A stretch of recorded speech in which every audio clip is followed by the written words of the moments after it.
Hi, I'm Rosenberg. Welcome to my YouTube channel.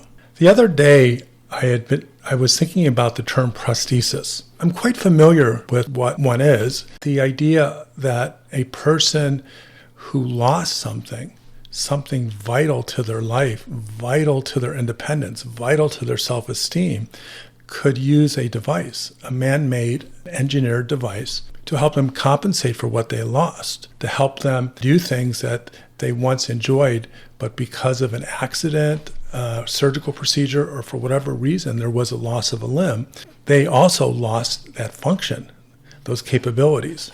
During a session I had last week, I said the following: a codependent is the ego prosthesis for their pathologically narcissistic partner. And the way that I explain it, and I know there's a lot of people out there, and whether it's podcasts, YouTube land, or wherever, they have this generalized idea of what narcissists are. I stay true to what I learned in college, grad school, and throughout the last 33 years of my professional experiences. Pathological narcissists have a personality disorder.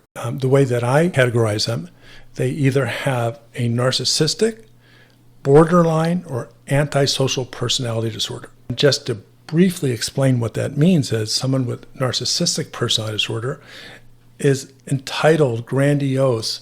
They want to be the center of everything in everyone's life. They believe that they should get special consideration. They talk too much about themselves. They assume that everyone wants to know about them, should know about them. Should someone not be interested, instead of getting angry at themselves or wondering what they did wrong, they project it outwards and make fun of the person, criticize the person, or harbor resentment and negative beliefs about the person's intentions, personal reasons to make them upset. NPD comes in a few different sizes. There is the insecure, and the grandiose, and the sociopathic. NPD is the diagnosis. There's no such thing of other diagnoses for narcissistic personality disorder, but there are personality types. The grandiose is all about themselves. They need attention. They're the front and center of any conversation. They believe in how great they are. Of course, it's a delusion. The insecure narcissist with NPD believes that they are as important, as special as the grandiose, but they harbor more insecurities, more fears and anxieties about pushing that narrative, that belief onto others. They have a little bit more insight into how some people reject it, recoil from it, or even will fight back. They are less secure, less grandiose, more watchful, and more analytical about the potential reactions of another person to their personality, which is narcissistic. The sociopathic form of NPD is called covert narcissism, and there's tons of videos on that. A covert narcissist is a person with NPD, but who is inclined to lie, to manipulate, and to present themselves in a light that really isn't accurate. Then we have borderline personality disorder, which essentially is a disorder where they go from high to low, happy to angry, loving to hateful. They are very labile, or otherwise known as sensitive to criticisms, perceived abandonment, or real abandonment. And when that occurs, they become angry. They become hateful. They become hurtful. They end up hurting the people that they like or love the most. And then once that rage, anger, spitefulness comes to a full circle, then they realize what they did was wrong or hurtful and try to make amends and try to get back to the loving, liking, or caring relationship. ASPD, or antisocial personality disorder, otherwise known as sociopathy or psychopathy, like the other pathologically narcissistic personality disorders, they are essentially liars, cheaters. They don't have empathy. They don't have remorse. They want whatever they want and do not consider how it impacts others, especially if they have to hurt them in the process of getting what they need. They lie and manipulate fluently and easily because they don't have cognitive dissonance or the internal stress or anxiety of feeling bad about what they're doing or should do, and not having empathy allows them to do something harmful, despicable, and not have those internal processes try to stop them. So those are the narcissists. And there's more information in my Human Magnet Syndrome book, in my YouTube channel, and my podcast. And in my book, The Human Magnet Syndrome. Got a whole chapter on that. The prosthesis idea. The codependent is the ego prosthesis for the pathological narcissist. Of these three types of pathological narcissists and the subcategories, all of them have a completely decimated ego. They have horrible self-esteem. They hate themselves. If they were not unconsciously disconnected from their real feelings, they'd walk around with chronic self-hate and self-contempt.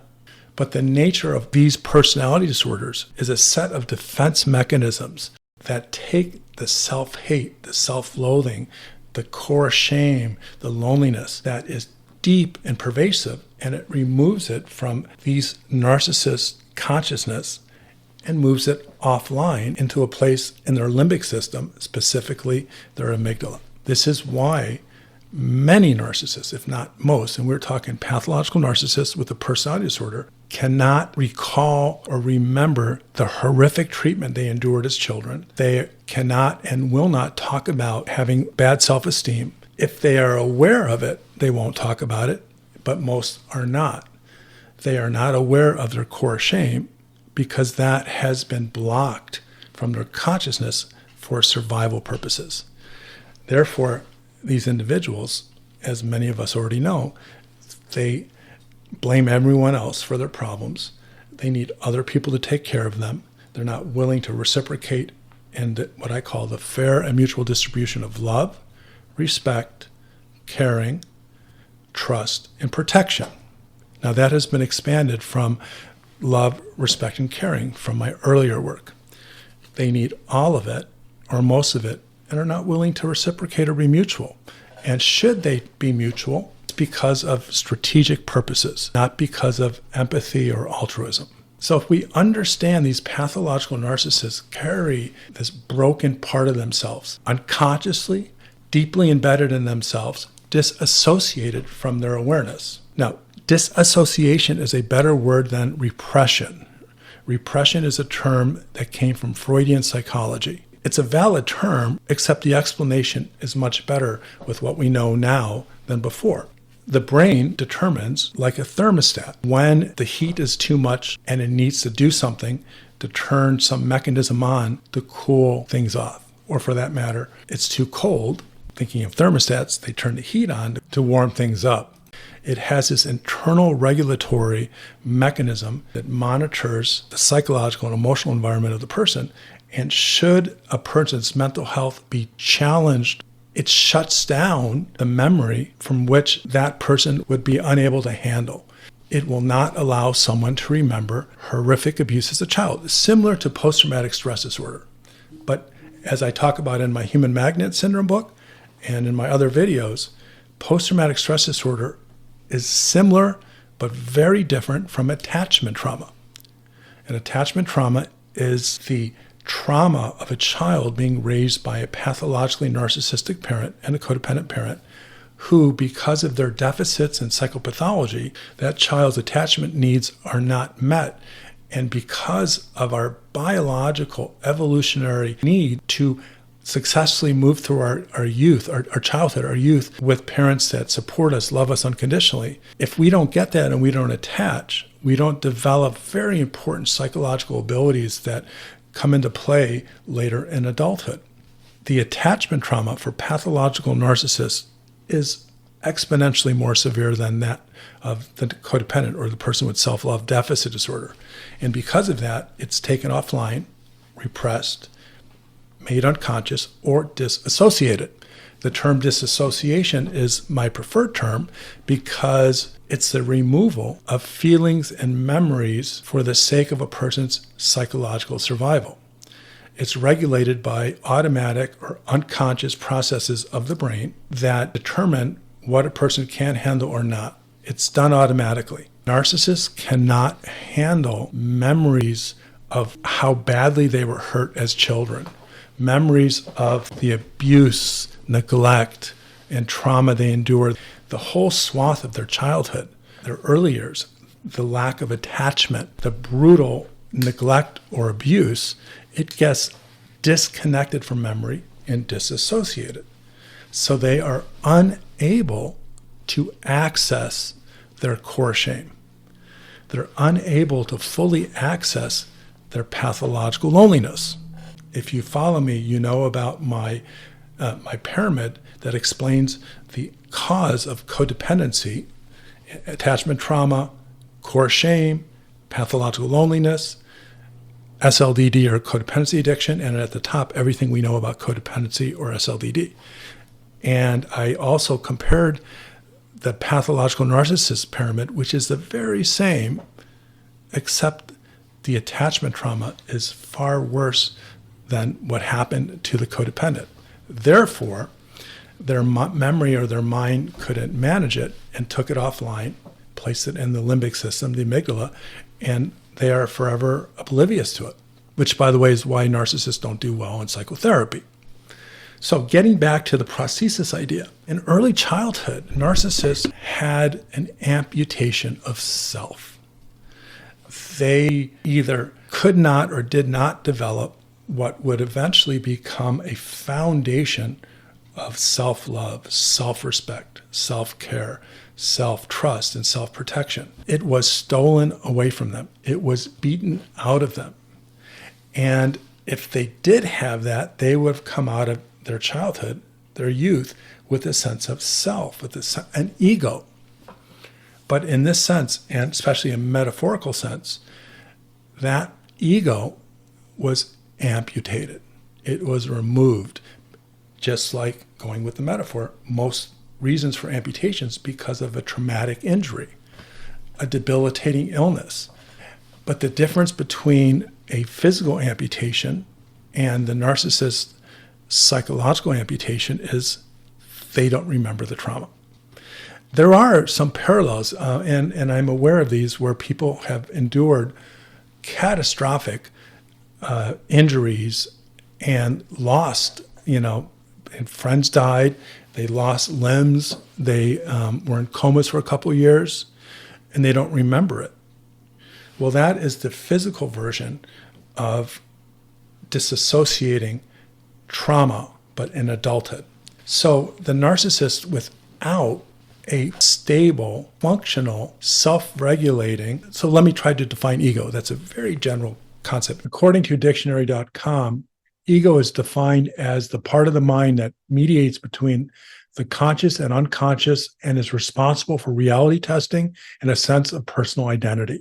Ego is a construct that identifies who we think we are, what we can do, what we can't do, what we love, what we don't like. It's the complete picture of our story of ourselves and our understanding of ourselves. It is what we believe is us. If you have a solid ego, one that is imbued with self-love, self-esteem, and all the wonderful things that you can get if you were gifted or benefited from loving, nurturing parents, that ego develops healthily. I'm not sure if that's a word, but let's go with it. But in the case of SLDs, and you've seen my videos, it's in my book, the attachment trauma is the primary problem of the ego's development into what would become self-love deficit disorder. But the narcissist, because of their attachment trauma being exponentially worse, they can't remember it. And should they even try to remember it, it will be too large of an assault on their mind, their brain. It's pushed down. They are walking around wounded, broken, and with an ego that is cracked, filled with holes, metaphorically. And in order to compensate for that and not have to be aware, not to have to think, golly gee, maybe I am a bad person, maybe I am selfish. Of course, I'm trying to be funny. In order to compensate for that, they need to extract as much as they can from a person they believe they love, say their partner, their spouse, their best friend, and take without giving, without reciprocity, all of that person's ego strengths. And like a parasite, a scavenger, take it in for themselves without giving anything in return. So these psychologically amputated, ego damaged, ego-deficient, pathological narcissists need something to make themselves feel or believe that they're good people. Because deep inside, they know unconsciously that they are not. And in order to keep those thoughts, those memories, those beliefs at bay and not have to manage them, not have to think about them, not have to go through extreme cognitive dissonance, they need a way to overcome or escape their loss, their attachment amputation. Perhaps I should have started this discussion by explaining that, but it just came to my mind. Attachment amputation. They weren't attached with their parent. Worse than not attaching, which is parents who are oblivious, neglectful, or abandoning. Many narcissists endured horrible abuse, horrible deprivation, horrible constant attacks, ridicule, degrading comments, isolation. And to survive, they had to shut it down. They had to disassociate. They had to personally amputate that part of their ego in order to survive. It reminds me of a movie I saw with a guy who was an explorer, going up mountains, and he fell, and his leg got caught between a rock, or was it his arm? One of the two. He almost died. At the end of the movie, he decided to amputate one of his limbs. It was really gruesome, really uncomfortable. He amputated that to survive. Well, the narcissist doesn't know that they've done the same thing. Not only did their parents, because of the attachment trauma, starve them, abuse them, torture them so that there was an absence of ego development, but they, just like SLDs or codependents, are victims of a narcissistic parent. And that narcissistic parent stole from them what they needed for themselves. And all pathological narcissists do that. Different depending on the diagnosis. So a pathological narcissist has an ego amputation, and the SLD or codependent is their prosthesis. It's the type of prosthesis that they have to not be emotionally attached to. Most people who have a prosthesis are not emotionally attached to them. They just know they need them in order to survive or live in the world as they wish to, as they used to, or they want to. Narcissists who are unconscious from the degree to which they are ego broken, ego deficient, ego absent, they want to survive in a world and be able to do what other people do. And the only way they can do that is to exploit that which they don't have. Take, steal, manipulate, gaslight another individual, steal that from them, take it on as themselves, and at least temporarily feel good about themselves. And pathological narcissists never feels good about themselves. They just have to keep getting, taking, stealing, manipulating, filling this large reservoir of narcissistic goodies that, because the reservoir is filled with cracks and holes, it's constantly leaking, so it constantly needs more and more. So if you're an SLD, a codependent, and this explanation resonates for you, the fact that you fell in love with, are in a relationship with a pathological narcissist, assuming you understand my human magnet syndrome ideas and thoughts, and how that automatically, predictably, and reflexively happens until you solve your self-love deficit disorder, that means you are in relationships, especially romantic or intimate ones, with a pathological narcissist. Whether they have NPD, BPD, or ASPD, borderline personality disorder, narcissistic personality disorder, or antisocial personality disorder, they have an absence of ego. Their ego wasn't developed, it was crushed. And they, like the mythical vampires, they need to take someone's life force, their blood, from them in order to feel good about themselves. And just like in the movies, at least the ones I watched as a kid, the creature feature ones, they would even get these victims offer up their blood. They would be in this hypnotic trance. And I can still see Bela Lugosi in these movies made in the 1930s, how they would be like hypnotized and go to, the evil-looking Dracula and offer up their neck. The egoless, ego-deprived ego amputated narcissist needs that force that they can't get from themselves, but only from a person who is reflexively oriented towards giving it to them. Pathological narcissists, codependents, aka the human magnet syndrome.